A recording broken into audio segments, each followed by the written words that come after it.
très élaborées, les marchands qui perçoivent des sommes considérables, les chefs de royaumes côtiers qui acceptent les moyens de maintenir et même d'augmenter les ressources nécessaires à leur sécurité, sont autant de faits qui interrogent les historiens et posent la question des complicités africaines.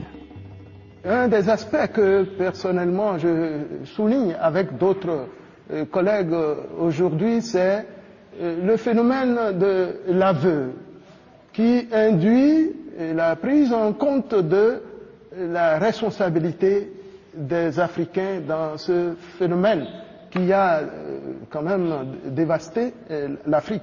Parce qu'un phénomène de cette importance qui a duré 4 siècles et un peu plus pour la traite transatlantique, et si on y ajoute la traite transsaharienne et même une traite antérieure, ne peut pas avoir lieu s'il n'y a pas une complicité locale.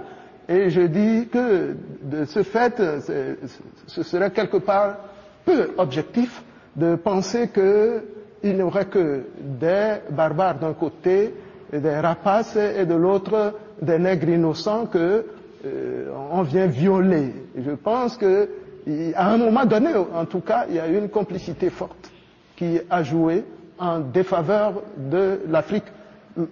Et cette complicité, elle est africaine. C'est que les princes africains, les royaumes côtiers ont pris goût à ce commerce et se sont structurés pour en assurer une certaine continuité.